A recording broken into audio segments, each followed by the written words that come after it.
to elevate individuals to achieve their full potential. The rocket, figuratively and literally, is NASA. I'm grateful that NASA has allowed me to be part of this incredible group of people, of this crew, and for letting me fly. But we wouldn't be going anywhere without fuel, and the fuel that lets everything move is right here. Maya, Sarah, Marta, my extended family here in the crew, in the crowd. You are the energy that feeds my soul. And your love is the spark that ignites every passion. Thank you. Grazie.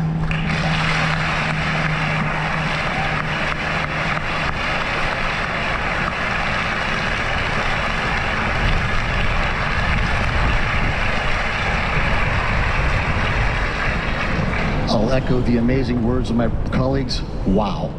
It is an honor and a blessing to be a part of such a stellar crew. I must also say thanks to our spouses and our families. Without their support and sacrifice, we would not be standing up here before you right now. To my wife, Rebecca, your love of my life, my rock, thank you. And it's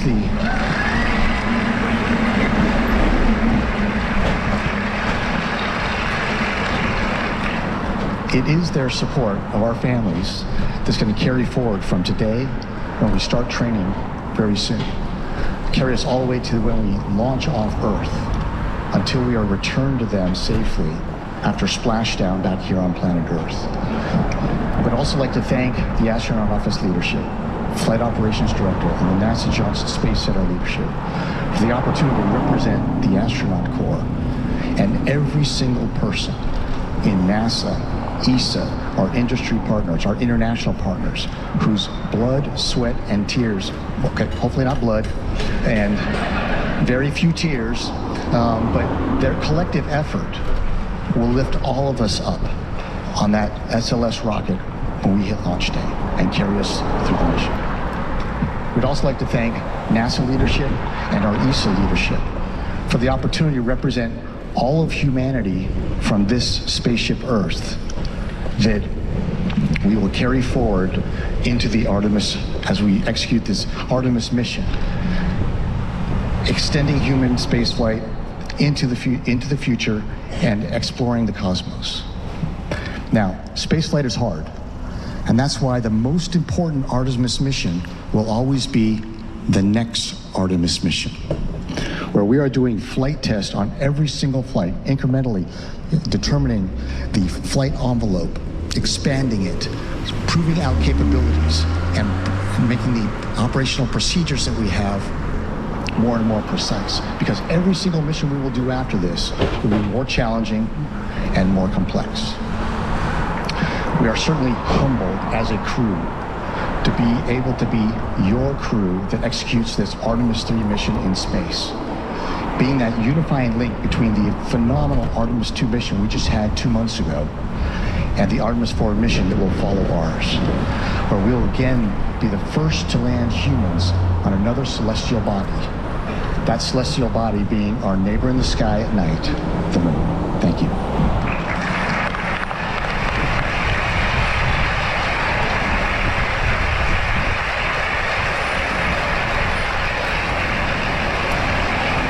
In the words of the crew, wow.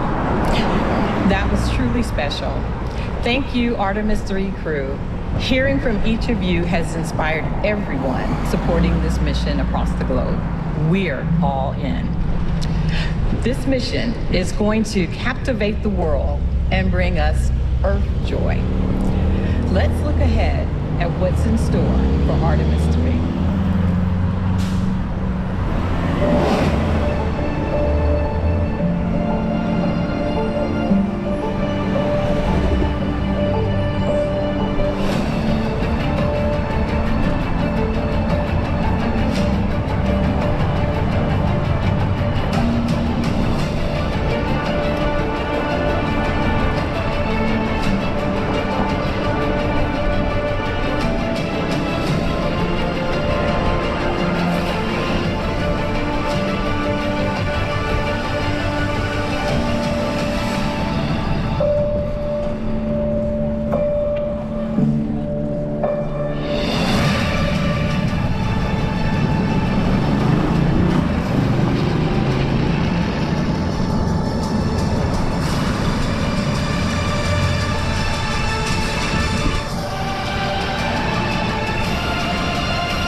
crew announced by NASA. They will be testing, of course, these facilities here so we can once get to the moon here in a couple of years. But that Artemis 3 mission, so important. We want to bring back former NASA astronaut Susan Kilrain. Susan, walk us through the emotions once they're announced. You told us earlier that these astronauts, they knew who they were on this mission, but now it's announced, it is out there. Walk us through their emotions. Yeah, they're just excited to get started. Interacting with the public, so now they can establish that relationship that the Artemis 2 crew showed everybody in the world about how well they got along and how well they worked together, and brought all of the world into their capsule and took them with them to the moon.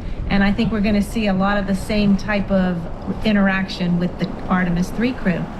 So this Artemis 3 crew, they're not going to the moon. Walk us through as well how this mission is different than the Artemis 2 mission and why it's so important to that eventual goal, which is getting to the moon, landing on the moon, and eventually establishing a base.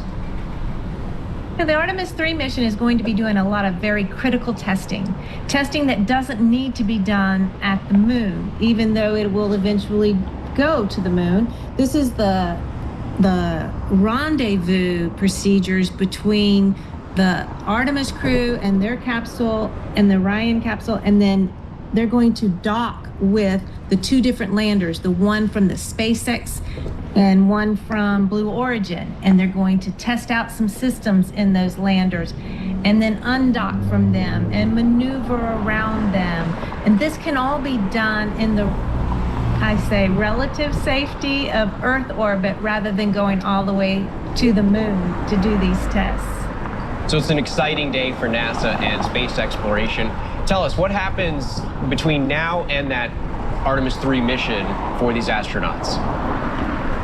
The astronauts will be training long days, 12-hour, 16-hour days. They have all the systems on the Orion, the SLS, the SpaceX rocket and their lander, and the Blue Origin rocket and their lander. And so they have all these different systems to get familiar with, and they have to practice rendezvous procedures, docking procedures.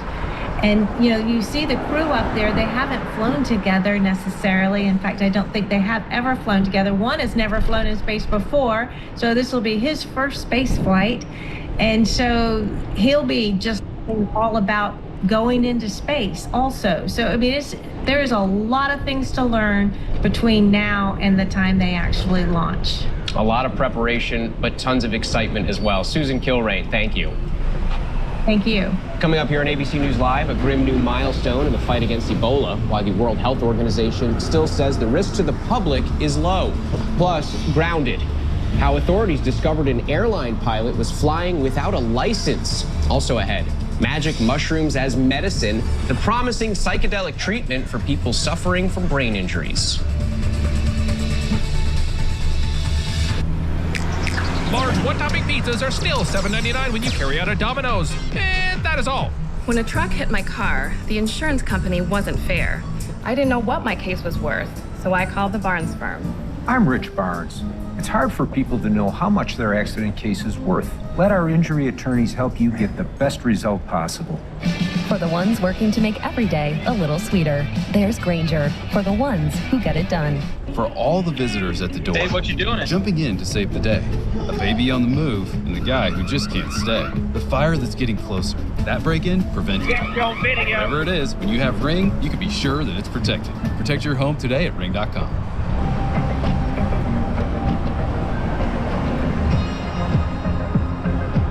Don't rush cherry dark chocolate.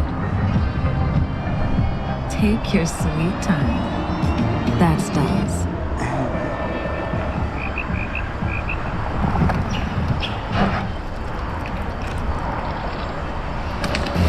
Chase your passions. The all-new, all-electric Subaru Trailseeker. Dog tested, dog approved.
take it all down. Susan, what's your reaction to hearing this crew?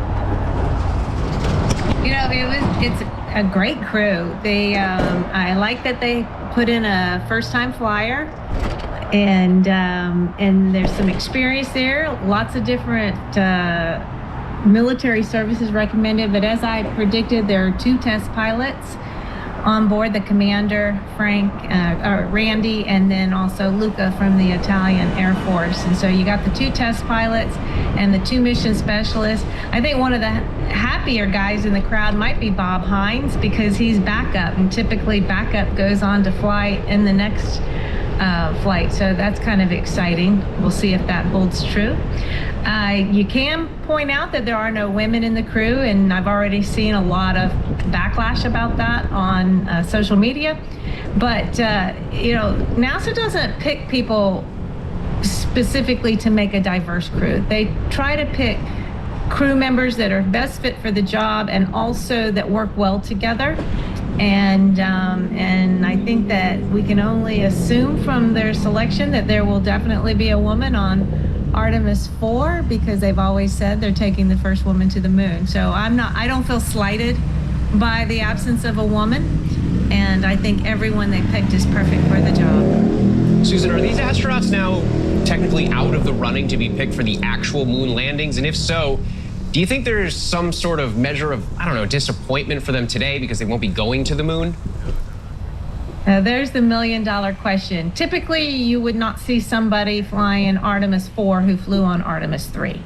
That's not generally how it's ever happened. But are they disappointed? You know, that flight, having a space flight is never disappointing, being assigned to a space flight. Yeah, they may not be on Artemis 4, and I'm sure they're all